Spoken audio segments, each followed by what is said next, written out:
Dilsukh Nagar bomb blast కేసులో high court తుది తీర్పు ఇచ్చింది. నిందితులకు ఉరిశిక్ష ఖరారు చేసింది ధర్మాసనం.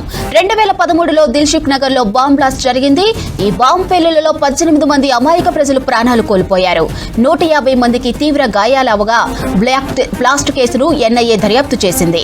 ఈ కేసులో యాసిన్ భత్కల్ కీలక సూత్రధారిగా తేల్చింది. ఇప్పటికే 5 నిందితులకు ఎన్ఐఏ స్పెషల్ కోర్టు ఉరిశిక్ష ఖరారు చేసింది. అయితే ఎన్ఐఏ కోర్టు తీర్పును నిందితులు హైకోర్టులో సవాల్ చేశారు. హైకోర్టులో ఈ కేసులో వాదనలు ముగిశాయి. దీంతో హైకోర్టు తీర్పు చెప్పింది. 2013 ఫిబ్రవరి 21న దిల్సుఖ్ నగర్ బస్టాండ్ దగ్గరలో కొద్ది నిమిషాల గ్యాప్లోనే 2 పేలుళ్లు జరిగాయి. మొదట బస్టాండ్ ఎదురుగా ఒక బాంబు పేలుడు కొద్దిసేపటికే 150 మీటర్ల దూరంలోనే మరో బ్లాస్ట్ సంభవించింది. టిఫిన్ బాక్స్ లో బాంబు పెట్టి టెర్రరిస్టులు ఈ దాడికి పాల్పడ్డారు. పేలుళ్ల దాటికి 17 మంది మరణించగా దాదాపు 130 మందికి పైగా గాయపడ్డారు.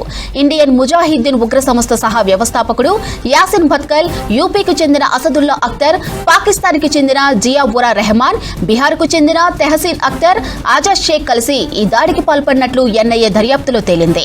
దీంతో పాటు దాదాపు 10కి పైగా బాంబు పేలుళ్ల ఘటనలో యాసిన్ భత్కల్ పాత్ర ఉంది.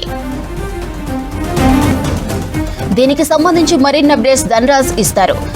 Dhanraj, over to you. Madhuri, 2013లో జరిగినటువంటి దిల్సుఖ్ నగర్ బాంబు బ్లాస్ట్ల కేసులో ఎన్ఐఏ ఫాస్ట్ ట్రాక్ కోర్టు ఇచ్చినటువంటి తీర్పును సవాల్ చేస్తూ నిందితులంతా కూడా హైకోర్టును ఆశ్రయించారు. వారికి విధించినటువంటి ఉరిశిక్షను పైన కూడా వాళ్ళు సవాల్ చేస్తూ హైకోర్టును ఆశ్రయించినటువంటి క్రమంలో కూడా ఇరువైపులకు సంబంధించిన, అంటే ఓవైపున ఎన్ఐఏ, మరోవైపున నిందితులకు సంబంధించినటువంటి వారి తరపున కూడా వాదనలన్నీ ముగిసిన తర్వాత ఇవాళ హైకోర్టు సంచలనమైనటువంటి తీర్పును ఖరారు చేయడం జరిగింది. ఏదైతే ఎన్ఐఏ ఇచ్చినటువంటి తీర్పు, ఉరిశిక్ష ఏదైతే విధించిందో ఆ తీర్పునే హైకోర్టు కూడా ఖరారు చేస్తూ కూడా సంచలనమైనటువంటి తీర్పు ఇవ్వడంతో కూడా నిందితులకు ఇక ఉరిశిక్షనే పడుతుంది. ఇందులో చూసినట్టయితే 2013 ఫిబ్రవరి 21న జరిగినటువంటి దిల్సుఖ్ నగర్ బాంబు పేలుళ్ల కేసులో చూసినట్టయితే కూడా 18 మంది చనిపోయారు. అదేవిధంగా 130 మంది పైగా కూడా గాయపడడం జరిగింది. అయితే ఈ కేసును నేషనల్ ఇన్వెస్టిగేషన్ ఏజెన్సీ దర్యాప్తు కొనసాగించింది. అదేవిధంగా 150కి పైగా మంది సాక్షులను ఎవిడెన్స్ రికార్డ్ చేయడం జరిగింది. ఆ తర్వాత ఛార్జ్ షీట్ రూపొందించింది.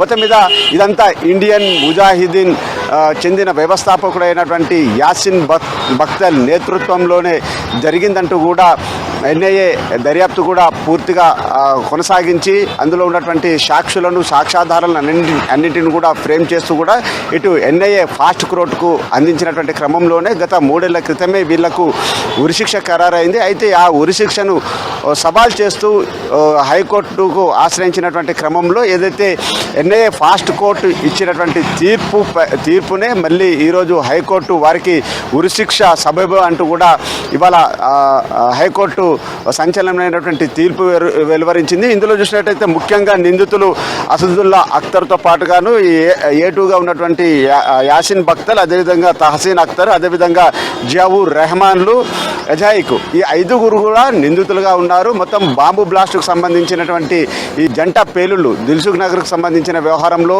వీళ్ళంతా ఇండియన్ ముజాహిద్దీన్ నుంచి కూడా పెద్ద ఎత్తున బాంబులను తీసుకురావడం, ఆ తర్వాత సైకిల్ తోటి కూడా స్కూటర్ బాంబు పేలుళ్లకు పాల్పడడం, అదేవిధంగా దిల్సుఖ్ నగర్ బస్ స్టాప్ దగ్గర, అదేవిధంగా కోనార్క్ థియేటర్ ఎదురుగా ఉన్నటువంటి టీ స్టాల్ దగ్గర కూడా 2 బాంబులను పేల్చుతూ పెద్ద ఎత్తున మారణ హోమాన్ని సృష్టించారు. ఈ క్రమంలోనే ఎన్ఐఏ పూర్తిగా ఈ దర్యాప్తును కొనసాగించింది. అంతేకాకుండా ఈ ఇండియన్ ముజాహిద్దీన్ వ్యవస్థాపకుడైనటువంటి యాసిన్ భత్కల్ను కూడా నేపాల్లో అరెస్ట్ చేసి ఆ తర్వాత వారి యొక్క బృందం ఏదైతే ఇండియన్ ముజాహిద్దీన్ ఉందో వాళ్ళందరినీ 5 కూడా అరెస్ట్ చేసి ఆ తర్వాత వీరికి ఛార్జ్ షీట్ ఫ్రేమ్ చేసి ఆ తర్వాత వీళ్లకు ఉన్నత న్యాయస్థానంలో నేషనల్ ఇన్వెస్టిగేషన్ ఫాస్ట్ ట్రాక్ కోర్టులో మొత్తం నిందితులపైన ఉన్నటువంటి ఆరోపణలన్నింటిని కూడా రుజువు చేయడం జరిగింది. అయితే ఈ 5 నిందితులకు ఎన్ఐఏ ఫాస్ట్ ట్రాక్ కోర్టు ఉరిశిక్ష విధించినటువంటి తీర్పును సవాల్ చేస్తూ నిందితులంతా హైకోర్టును ఆశ్రయించి తమ వాదనలు వినిపించినప్పటికీ కూడా ఏదైతే national investigation fast track court ఇచ్చిన తీర్పునే ఖరారు చేస్తూ కూడా హైకోర్టు కూడా నిర్ణయం తీసుకోవడంతో ఒక్కసారిగా నిందితులకు కూడా ఇక ఉరిశిక్షనే ఖరారు అవ్వడం జరిగింది. మాధురి. దిల్సుఖ్ నగర్ బాంబ్ బ్లాస్ట్ కేసులో హైకోర్టు తుది తీర్పు ఇచ్చింది. నిందితులకు ఉరిశిక్ష ఖరారు చేసింది ధర్మాసనం. 2013లో దిల్సుఖ్ నగర్ లో బాంబ్ బ్లాస్ట్ జరిగింది. ఈ బాంబు పేలుళ్లలో 18 మంది అమాయక ప్రజలు ప్రాణాలు కోల్పోయారు. 150 మందికి తీవ్ర గాయాలయ్యాయి. బ్లాస్ట్ కేసును ఎన్ఐఏ దర్యాప్తు చేసింది. ఈ కేసులో యాసిన్ భత్కల్ కీలక సూత్రధారిగా తేల్చింది. ఇప్పటికే 5 నిందితులకు ఎన్ఐఏ స్పెషల్ కోర్టు ఉరిశిక్ష ఖరారు చేసింది. అయితే ఎన్ఐఏ కోర్టు తీర్పును నిందితులు హైకోర్టులో సవాల్ చేశారు. హైకోర్టులో ఈ కేసులో వాదనలు ముగిశాయి. దీంతో హైకోర్టు తీర్పు చెప్పింది.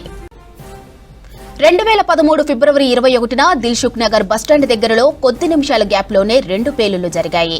మొదట బస్టాండ్ ఎదురుగా ఒక బాంబు పేలును కొద్దిసేపటికే 150 మీటర్ల దూరంలోనే మరో బ్లాస్ట్ సంభవించింది. టిఫిన్ బాక్స్ లో బాంబు పెట్టి టెర్రరిస్టులు ఈ దాడికి పాల్పడ్డారు. పేలుళ్ల ధాటికి 17 మంది మరణించగా దాదాపు 130 మందికి పైగా గాయపడ్డారు. ఇండియన్ ముజాహిద్దీన్ ఉగ్ర సంస్థ సహ వ్యవస్థాపకుడు యాసిన్ భత్కల్, యూపీకి చెందిన అసదుల్లా అఖ్తర్, పాకిస్తాన్ కు చెందిన జియా ఉర్ రెహమాన్, బీహార్ కు చెందిన తెహసీన్ అఖ్తర్, ఆజాద్ షేక్ కలిసి ఈ దాడికి పాల్పడినట్లు ఎన్ఐఏ దర్యాప్తులో తేలింది. దీంతో పాటు దాదాపు 10కి పైగా బాంబు పేలుళ్ల ఘటనలో యాసిన్ భత్కల్ పాత్ర ఉంది.